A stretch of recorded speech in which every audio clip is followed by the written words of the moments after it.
Hello everyone and welcome to the New South Wales Community of Practice webinar series.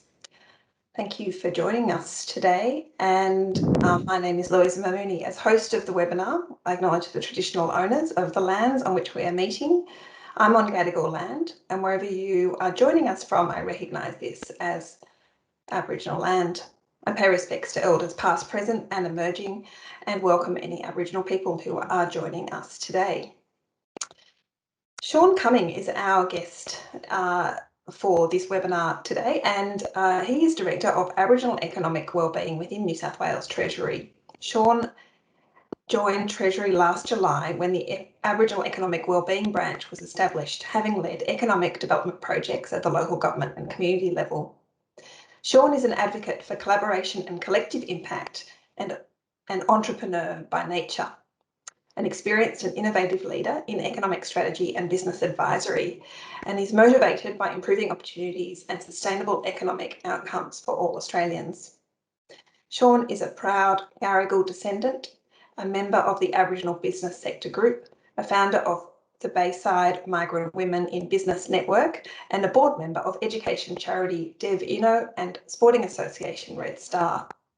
In today's webinar on closing the gap through economic appraisal and program evaluation in Aboriginal specific program and policy, we will be taking a look at both the policy development and review parts of the policy cycle with the lens of outcomes for Aboriginal people and improving Aboriginal economic wellbeing. Shaun has a presentation that he will be sharing with us, and he is also happy to answer your questions as he presents. There'll be an opportunity for discussion at the end. So Shaun, thank you for joining us. Welcome, and I'll hand over to you now. Terrific. Thanks, Louisa, for that kind introduction. I'll take silence to mean that you can hear me okay and the tech is working so far. I'm just going to go in and try and share my content to begin with. And again, hopefully you can now see that first slide that's on the screen. Looks good.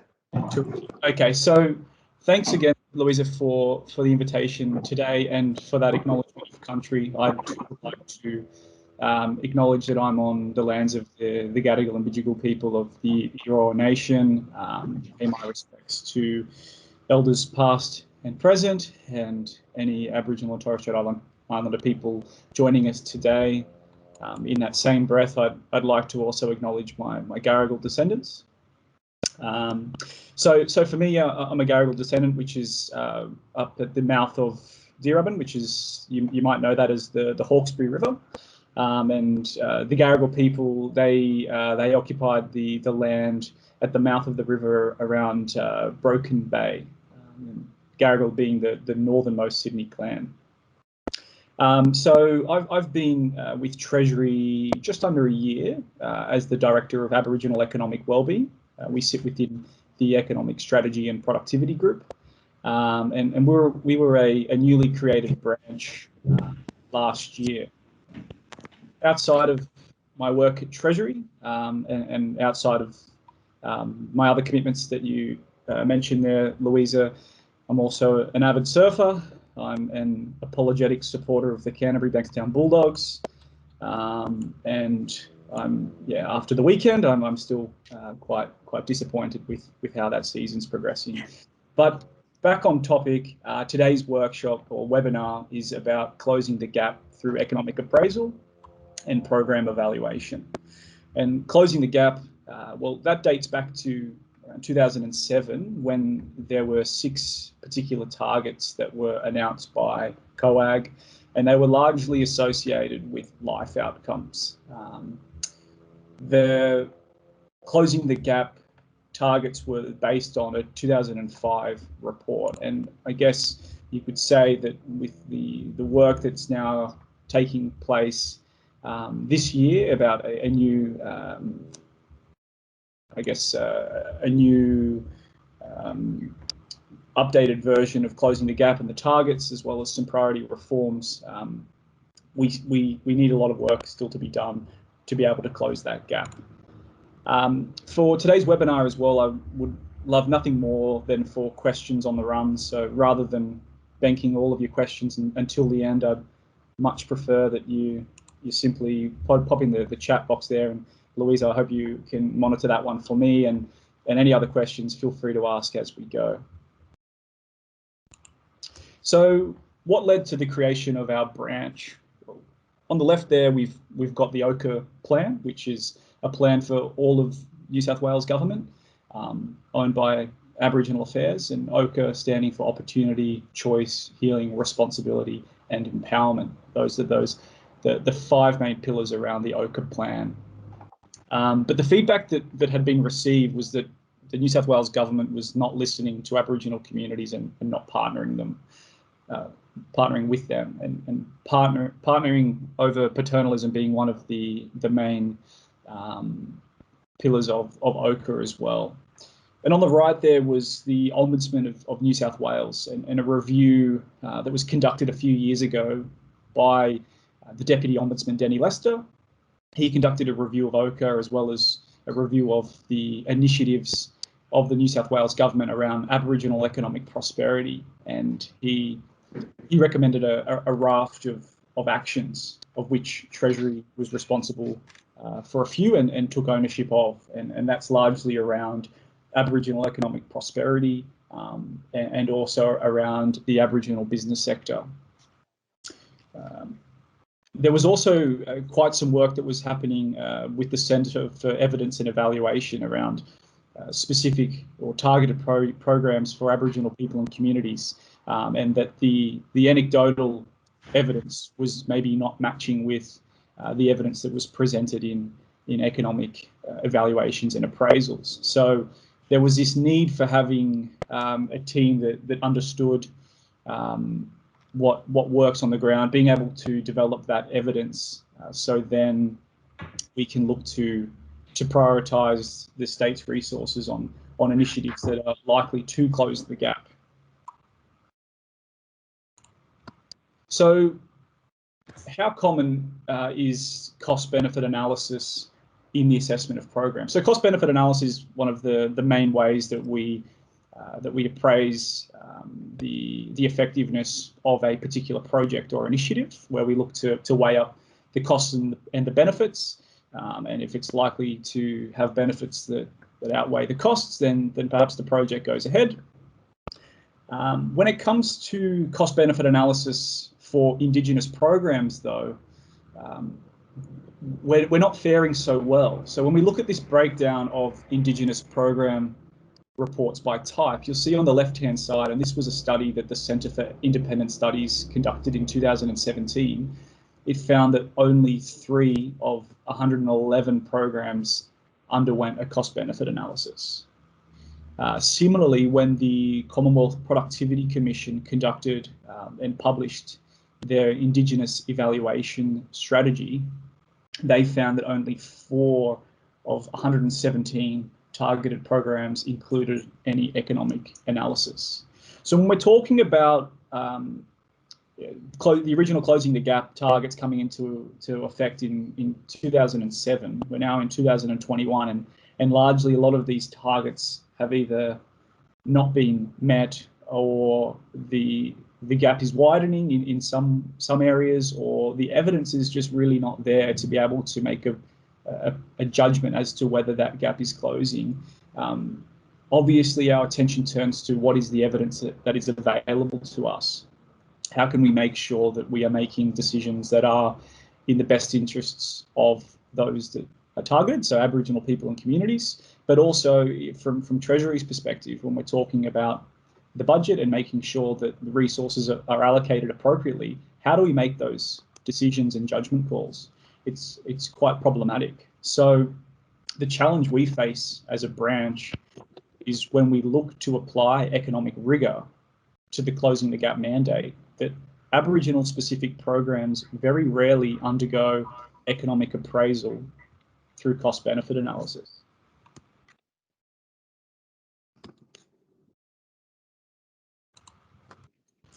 So how will our work help to close the gap? So at our branch, the Aboriginal Economic Wellbeing branch, we've got this puzzle that sits with us.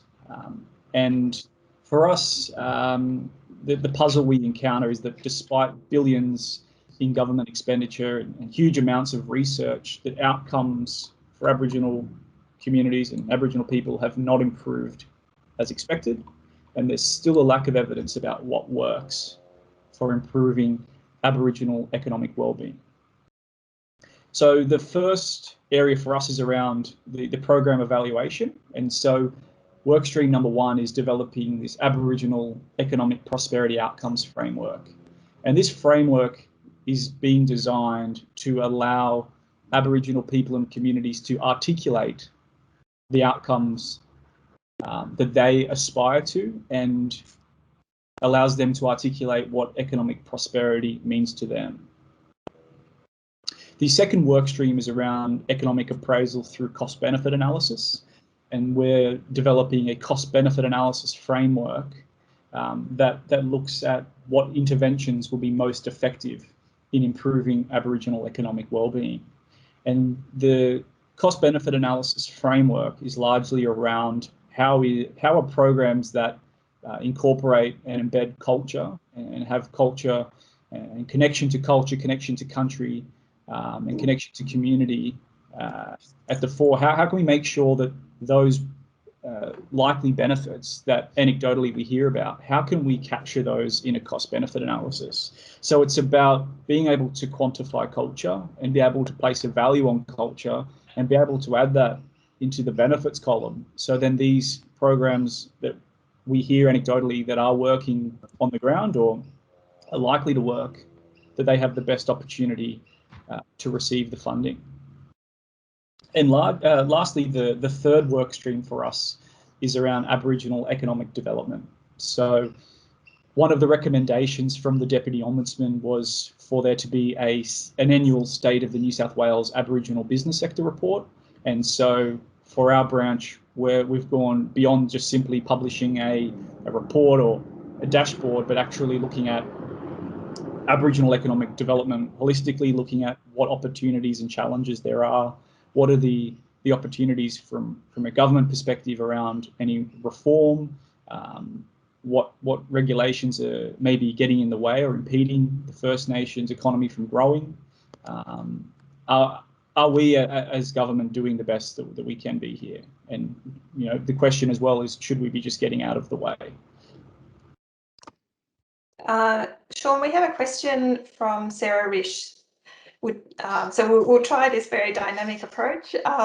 Sarah, would you like to come on and ask your question? Yes. Hi. Thanks, Louisa.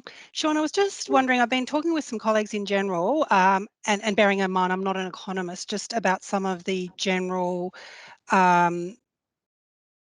methodological kind of issues with CBA as applied, where it might relate to a long-term outcome.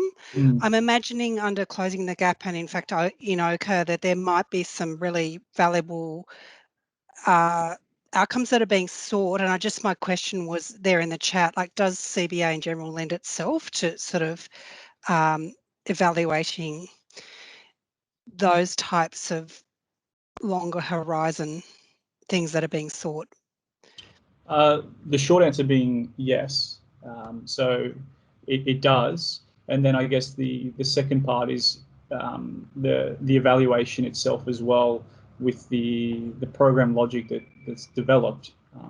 Again, it enables that longer term approach to be captured.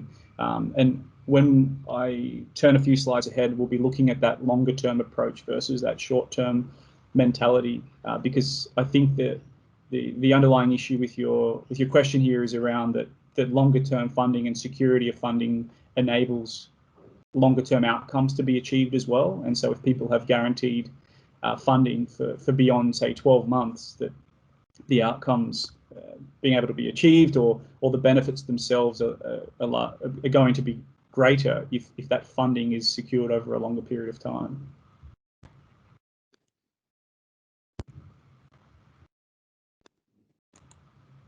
So looking at program evaluation, and I just mentioned that. So the evaluation guidelines, they sit with Treasury, and the purpose of the guidelines are to help with evidence-based decision making. So, hopefully the guidelines are there to help agencies to conduct consistent, transparent, and high-quality evaluations of New South Wales government-funded programs.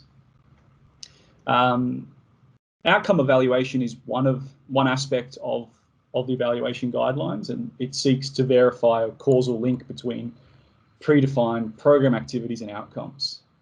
And ideally, it will also identify who the program works best for and under what circumstances. So outcome evaluation moving beyond just what activities your program or initiative looks to do, rather than just measuring the number of attendees or the number of workshops or the number of webinars. It's actually looking at what outcomes will be achieved through that activity and linking it to a longer term mindset and evaluation.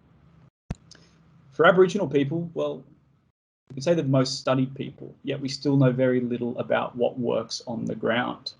And this is problematic when making evidence-based decisions and for allocating the limited resources that we have to maximise the welfare for all.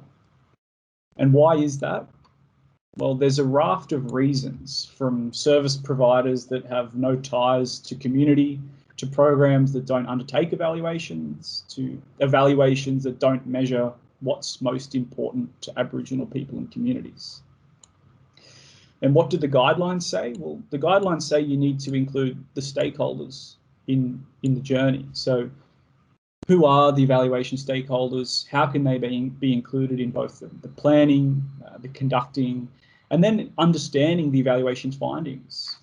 So it's really this importance around engaging stakeholders early, rather than being an afterthought and rather than being a tick box activity that we do because we have to. It's actually saying that, well, you'll get a better evaluation if you engage the people who are most important and most relevant in the overall process. And how do we compare to other jurisdictions and other organisations?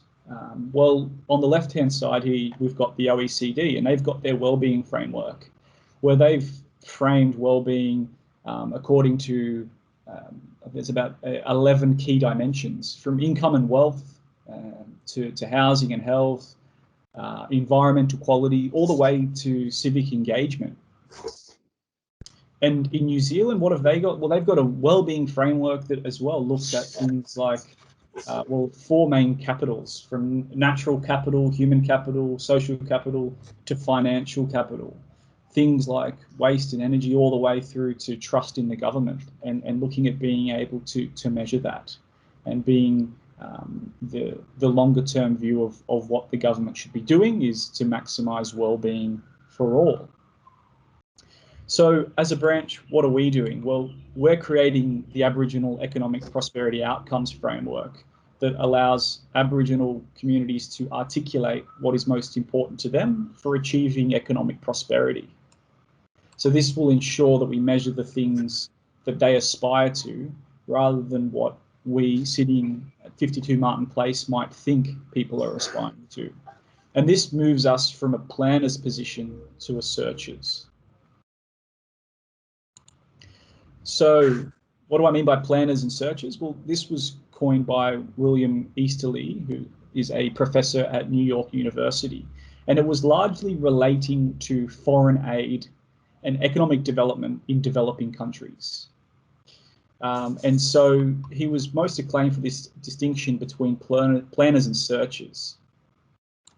The former, planners, they're typically Western officials in development bodies who, often with the best intentions, come up with long lists of vague targets that developing countries need to meet. And you could think of people who are, again, they have the best intentions in mind, but people like Bono and Bill Gates and Jeffrey Sachs, they all want to make the world a better place, but they tend to focus on grandiose plans and broad long-term goals, often leading to ineffective outcomes. What about searchers? Well, searchers, on the other hand, they're the ones that put the big ideas to one side, and they take a pragmatic and specific approach to development. They include those in developing countries those working for NGOs on the ground, they come up with local solutions and they take the views of the affected people into account and work with incentives to secure the desired outcomes. There's also a range of private entrepreneurs that would fit into this pillar of searches, who look to sure build a profitable business, but to cater to the needs of the poor by creating wealth, but helping to strengthen key institutions such as property rights, respect for contracts, and the rule of law in the process. At the crux of it, I guess you would say the searchers are the poor in developing countries themselves, who are best placed to improve their own condition if they're given the right to decide for themselves and not have decisions imposed upon them. And the one that I like the most here is on the left. We've got under planners. The planners are the ones that they think they already know the answers, whereas the searchers, they admit that they don't have the answers in advance. And that's okay. They're happy to peel back the layers as they go and uncover the best solutions possible.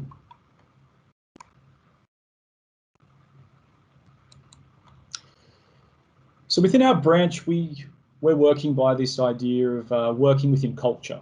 And through the literature reviews we've undertaken, we found a lot of similarities. We wouldn't be the first to do this, but quite some similarities between Easterly's findings with foreign aid and the approach in Australia to Aboriginal communities.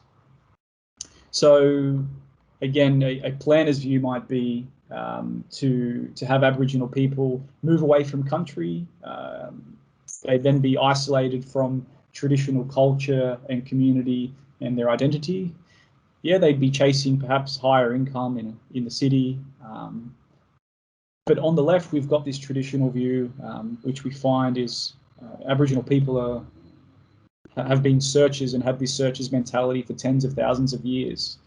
And this traditional view of living on country and that they have a role as a land custodian, opting for a modest income, and community being the most important part. So giving back to community rather than searching for individual wealth. So we've taken this approach within our branch of working within culture. So we want to walk the talk and make sure that we take the searchers approach to our work streams.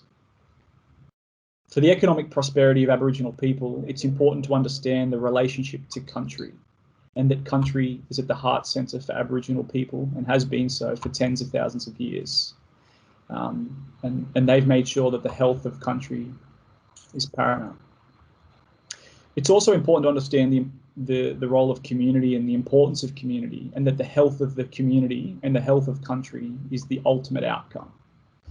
So for us to build the Aboriginal Economic Prosperity Outcomes Framework, we're undertaking a listening series where we're engaging early with a range of stakeholders from across the state to better understand what economic prosperity means to them, rather than us simply defining what economic prosperity is. Before you move on, Steve has a question specifically about this slide. So Steve, I might get you to come in and ask a question. Thanks, Louisa. Hello, Shaun. Look, I was just I'm out at Western Sydney. I'm a clinical leader in Aboriginal mental health, and I was just wondering how this fits with the frame of our urbanised communities, such as in Western Sydney, which are no longer on country but are still connected to each other. Are they? I'm just wondering, is this a planner's view, or do they come into the view of the searchers to this like a sort of an emerging culture? Yeah, I mean, the first thing to remember, I guess, is that there's not one culture, right? That there's hundreds of different nations across Australia, and culture is diverse across many different clans and many different countries.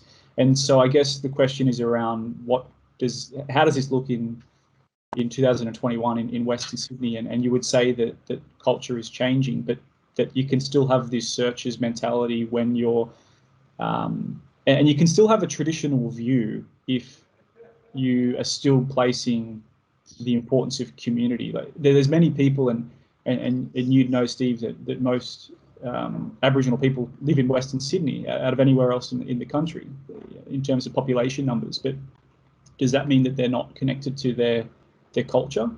I would have a guess and say no. But in saying that as well, it's important that we are giving the individual the opportunity to make the decision that's best for them. And so looking at under OCA and under the United Nations, the Declaration on the Rights of Indigenous Peoples, the idea of, or the principle of self-determination. So allowing an individual to make a decision that's best for them. So if somebody decides to move away from country and move to an urban area for whatever reason, then that's their right to do so. But that doesn't mean that we are not enabling those that choose to live on country and to continue to act as land custodians and remain connected to country, that we disregard that. I hope that answers your question, Steve, or maybe expands on it for others. Yeah, thanks, Shaun.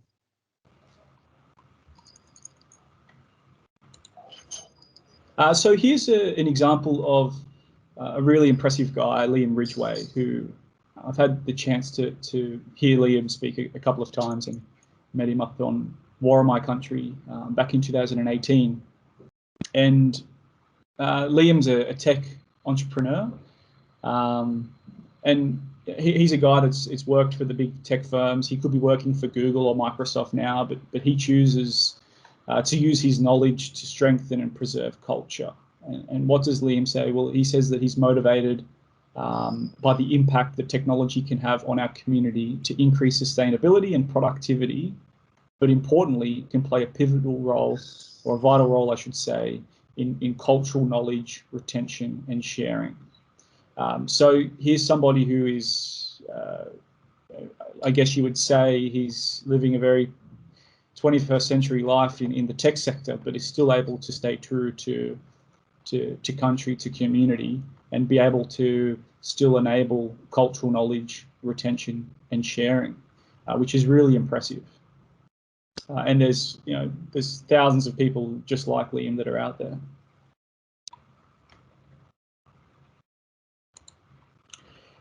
So why is it important that we listen?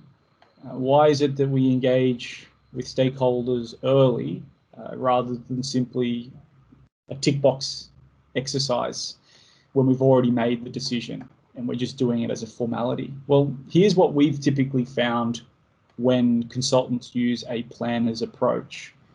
So the top left here is how the customer explained what they wanted or what they thought they needed. We've got what the project leader understood it to be, how the analyst designed it, how the programmer wrote it, how it was tested, all the way through to how the project was documented down the bottom left, what was installed, how the customer was billed, how it was supported, and all the way through to what the customer really needed if they were listened to in the first place. So, whilst we've been able to put together a team in our branch relatively quickly and be able to engage on the issues that are of importance, we're still learning every day ourselves. But from the engagement that we're doing, this is a common theme for us, is that the customer themselves is not being listened to. And for us, it's about making sure that first step is taken and that there's this engagement early on. Take cultural burning as an example as well of perhaps either the articulation breakdown or perhaps being taken out of context. But here we've got cultural burning, which is a really impressive example of this searches approach rather than a planner's approach. And I'll just caveat by saying that I'm in no way making a case for cultural burning over backburning as a method for fire mitigation. But for us, we're looking at cultural burning as a stepping stone for being able to develop our cost-benefit analysis framework. So with cultural burning, the knowledge resides locally and the intellectual property is held on the ground by the traditional custodians. who have been practicing cultural burning using this searches approach for tens of thousands of years. So cultural burning is when we use lower intensity and lower temperature burning and selective burning as a way to prevent large-scale bushfires. Anecdotally, we've heard that these initiatives and other land management initiatives like cultural burning, that they allow for jobs on country, for continued connection and care for country. And so for us, we want to unpack this further to help us better understand what are the cultural benefits of traditional land management programs like these, and to help us to quantify these, put a monetary value for the purpose of the cost-benefit analysis, because at the moment they're being overlooked. And there's many initiatives across the state and across the country that are utilising traditional land management. But when it comes to funding decisions, it's largely being prevented from having guaranteed funding, long-term funding, because for example, the benefit to cost ratio, maybe it doesn't look as favourable as something else, but the benefits themselves, if you talk to people on the ground, are far greater than simply lower insurance premiums for houses. There's so many other benefits that if we have the time to be able to unpack them, that we can then capture those, and we can use it as a bit of a case study for developing this framework.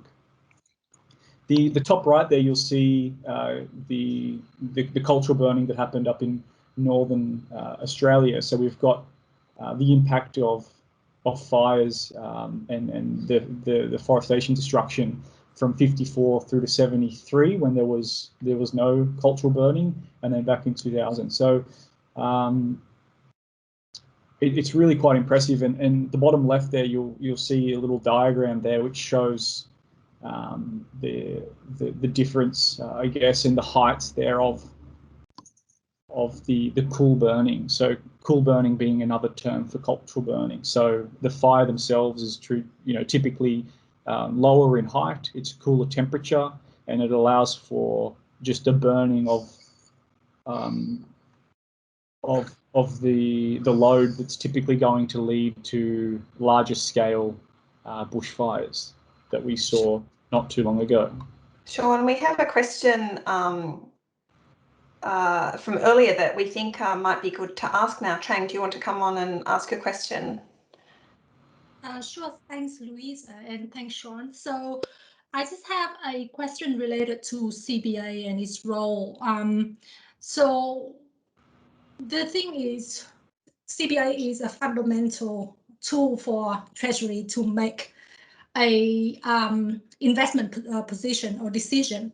However, like putting a dollar value on culture, as you said earlier, is very contentious, and that is very hard to do. But at the same time, take to the culture burning as an example. Do we really have to convert everything into cost-benefit analysis to make an investment decision, or we have other lens? So CBA is only one of the lens for making investment decision, and there's equity lens, there well-being lens. Why do we have to rely our investment decision on CBA as the most important tool? Yeah. Go on. And is that also the division role to sort of fighting back that paradigm of thinking, like your own division, in promoting Aboriginal outcome and value? Should money is a different way of thinking that we don't have to comply to, given this is more culturally appropriate environment? Yeah. Look, you raise a good question. The issue we have here is trying to convert things into like-for-like terms, and I'm not going to touch on the emphasis on cost-benefit analysis, but I think that the work that the Centre for Evidence and Evaluation is doing, and with the Evidence Bank as well, is some fantastic work that they're undertaking, and it's really linking to, again, as you say, being able to make sound funding decisions. And so CBA is used, and it continues to be used, but if it means that CBA is being used, but potentially we have projects that miss out on funding because their full range of benefits are not included, then that's a problem. And I hear what you're saying as well around should culture and culture, should it be converted into monetary values? Well, I'm definitely not suggesting that we should have a menu of benefits and each has a particular dollar figure. But if there is a way of being able to record the increased value through whether it's culturally appropriate service provision or whether it's a particular program that's run on the ground, for example, by elders for the local community, and there are benefits that at this stage aren't being captured, then we want to be able to rectify that, because if that is something that's impeding the closing the gap targets from being achieved, then that's something that we're committed to as a branch to being able to uncover. We're not saying we have the answer at this stage. We're using that searches approach, and we're going through it step by step, peeling back the layers, and hopefully it gets us to a place where we can ensure that funding decisions are best made to help to close the gap.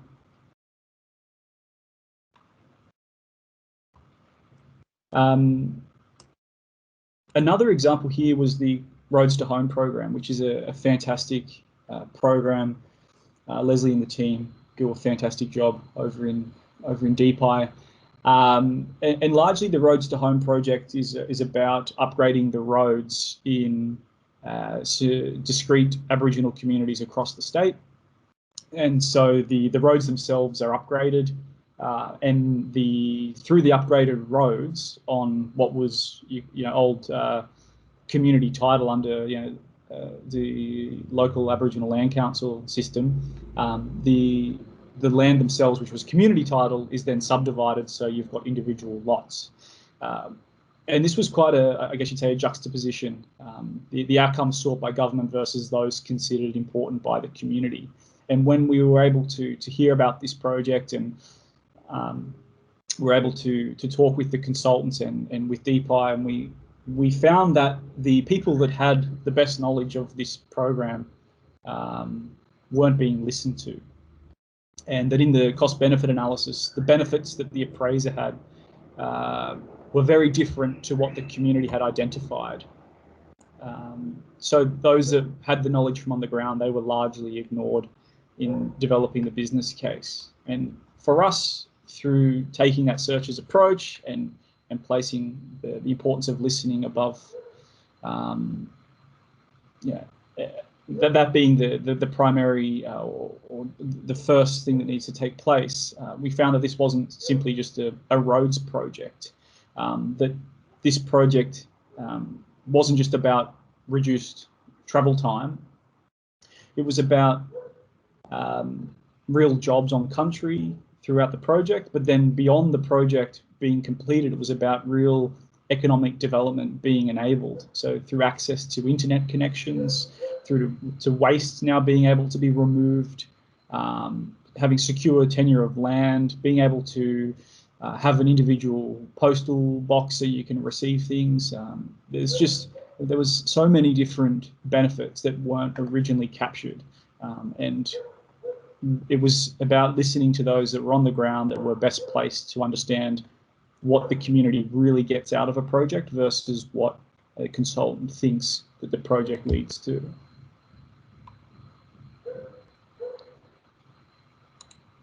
And so, I guess in terms of history, why is it important that we listen? Well, a lot of our work, it's also about understanding, and it's really essential for us to understand the impact of trauma and the principle of healing within the Ochre plan. So for us, we can't, as government representatives, just go out to community and say, "Hi, I'm Shaun, I'm from the government, and I'm here to help."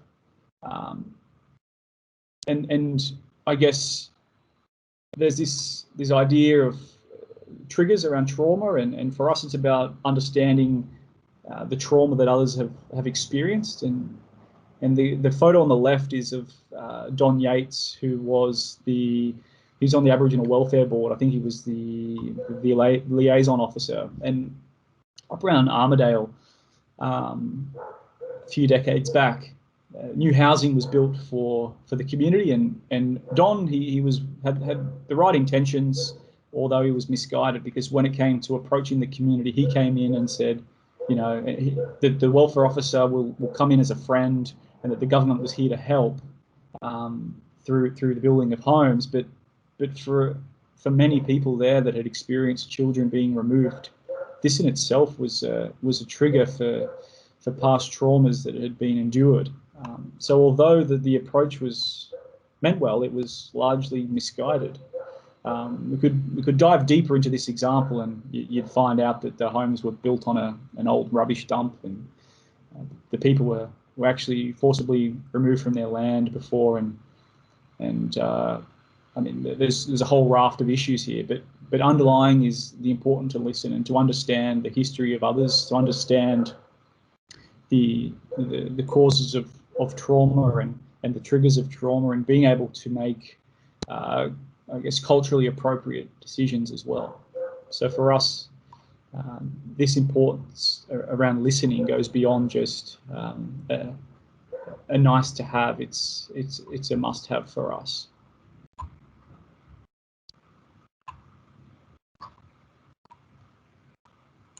So in terms of developing the CBA framework, this shows you a little snapshot which sets about our plan. So with our issues paper coming out shortly, we hope to receive some submissions to better understand the needs and wants, the opportunities and challenges from the proponents of cost-benefit analysis. We want to then take that out and conduct that listening tour for the CBA framework, to be able to take on board those submissions, look to start developing some form of a version of the framework, and then be able to get further feedback before testing it on a few case studies. So we're really taking this step-by-step approach. We're not assuming what the final result of the framework will look like. Yeah, we've got long lead times, but it's about getting it right rather than looking back in 10 years and saying, well, here was another thing where the government, that they meant well, but was fairly misguided. We want to avoid that. And in terms of the Aboriginal Economic Prosperity Outcomes Framework, well, for us, we're building on some consultation that took place by the Centre for Evidence and Evaluation back in 2018-19.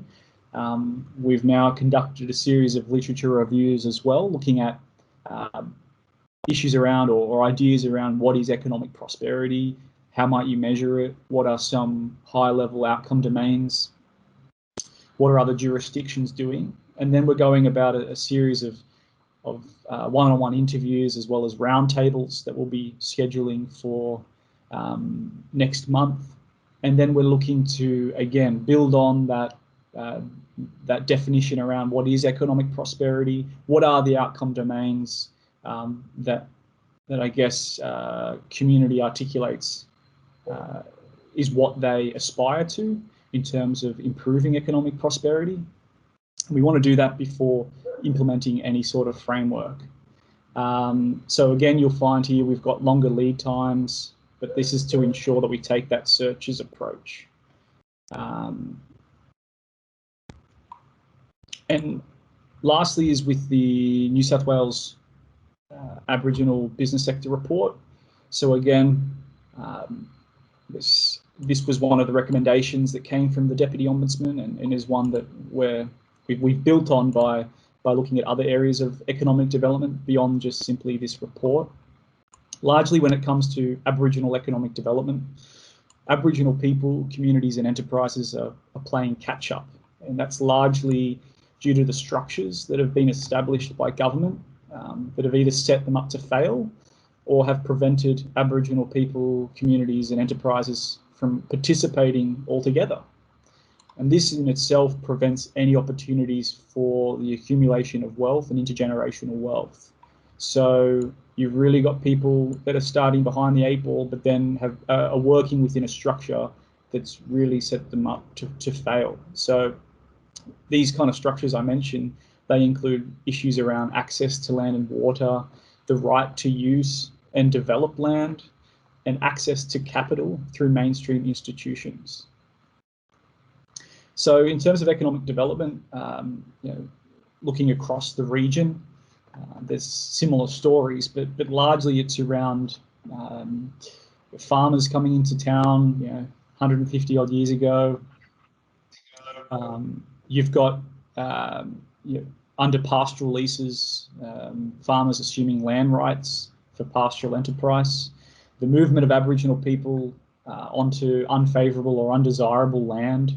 And then you fast forward 150 odd years and you've got native title and the Aboriginal Land Rights Act, but you've got communities still that they're unable to use their land as they want due to the legislation. So even if they could, it's near impossible to attract investment or access capital through a bank, as they're seen as high risk as well. And this is despite the evidence suggesting the opposite, that if you lend or provide capital to an Aboriginal business, the risk is far lower than a mainstream business in terms of the likely result from that investment, as well as the employment opportunities that stem from investment in Aboriginal businesses.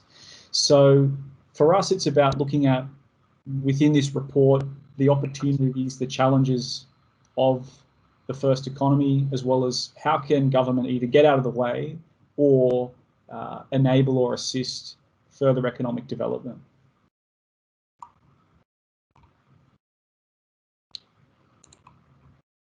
So lastly, how can you help us? So whilst it's been enjoyable for me to tell you about the work that we're undertaking and the importance of having the evidence behind decision making, for us, we're looking to trial our frameworks on test cases.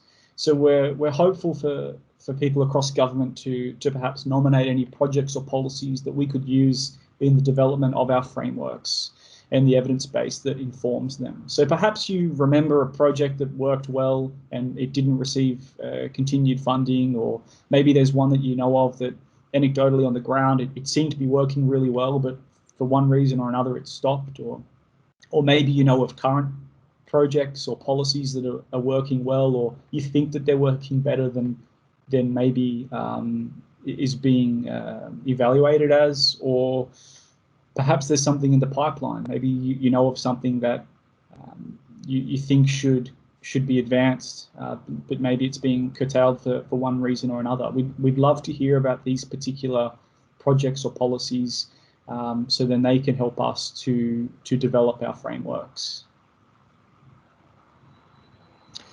And on that note, I might end my section of the webinar and turn to any other questions that we might have. Yes. Louisa.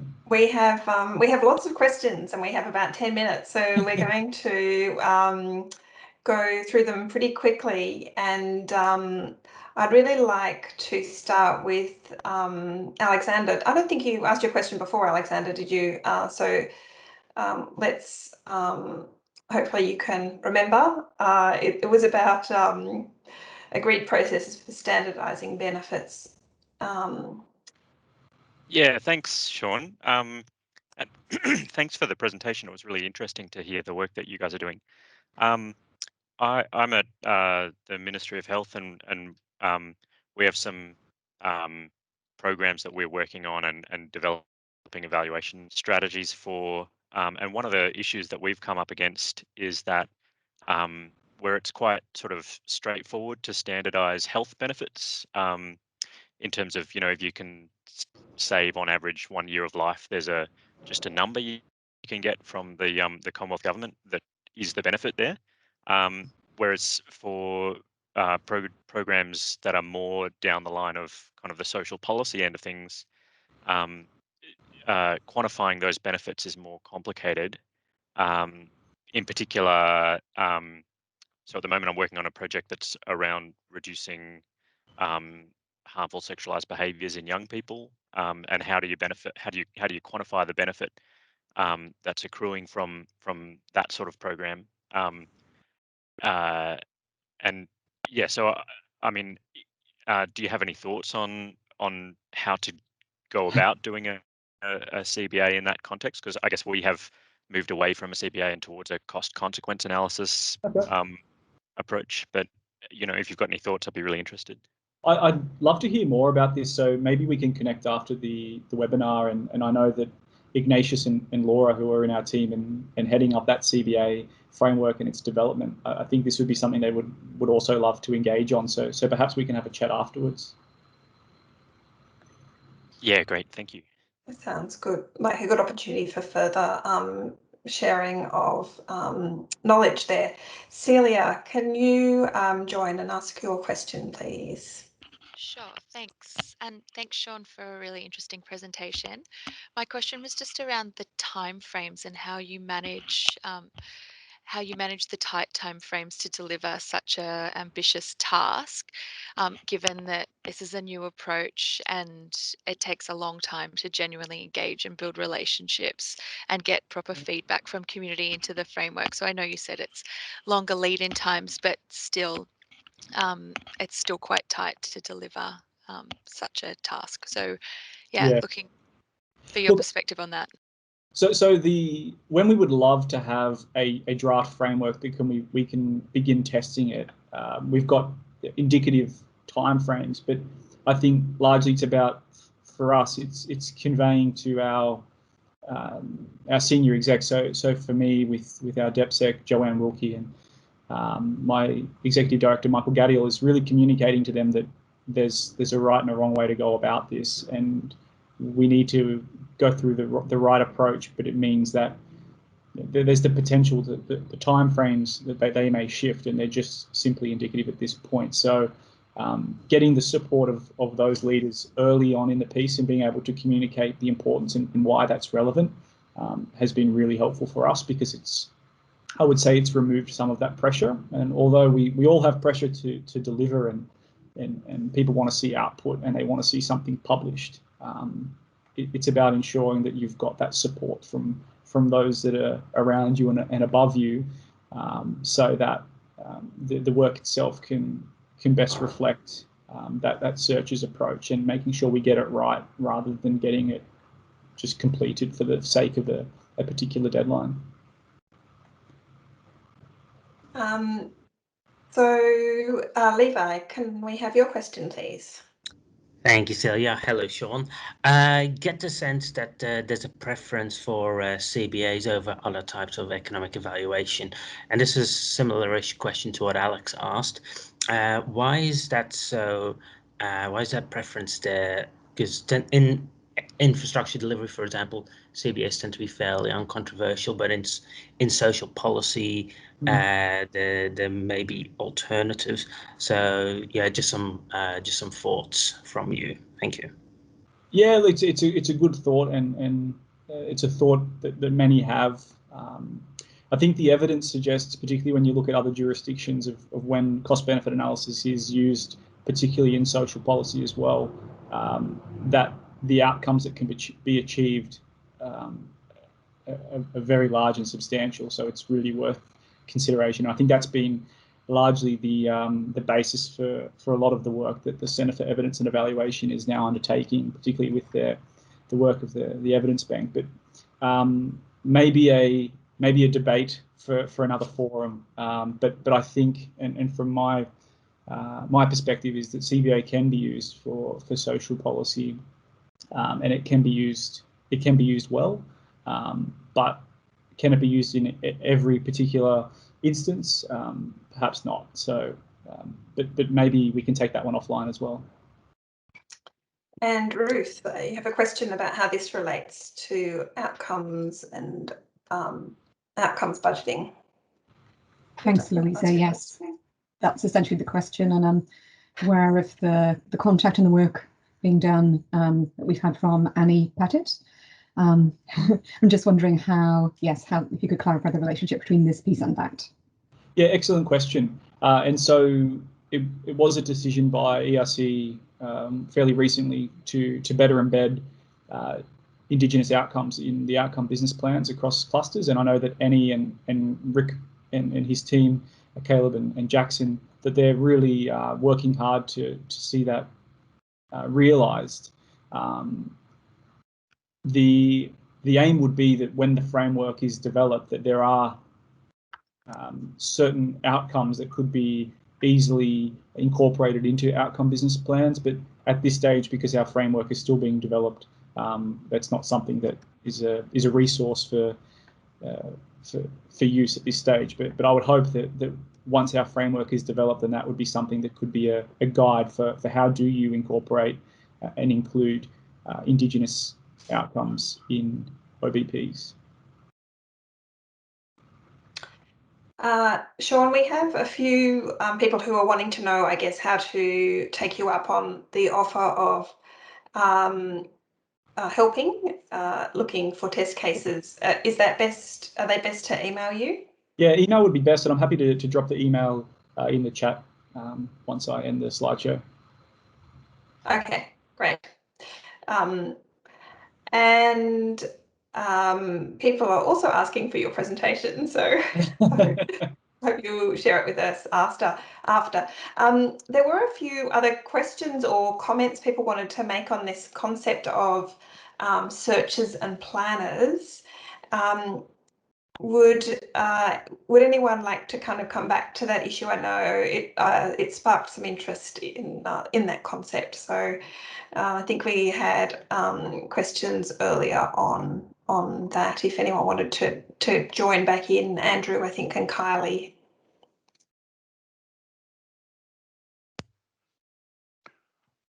Hi, Andrew here from Aboriginal Affairs. Yeah, I really liked it as a frame for thinking about the different approaches, and I just note that the planner approach is really the dominant approach in the public service, and so for us searchers out there, it can be a tough gig and makes for some very interesting work and conversations around values and trajectories in terms of problem solving and the like. So yeah, I identify as a searcher as well, Shaun, and we're here to support each other. And yeah, thanks for your presentation today, and really good to see the progress. Thanks, fella. Yeah, it's lonely sometimes being a searcher. And just Kylie Jackie here from EPA, similar to Andrew, support the concept around the planner searches. My comment was really in relation to just the use of traditional could conjure up a pretty narrow definition of it being ancient and not applicable to today. Certainly in the governance kind of area, the use of the word cultural match kind of helps bring people the connection between legacy and to today and the impacts that are still going on. So that was just really a comment more than anything. Yeah, thank you. It's a good point.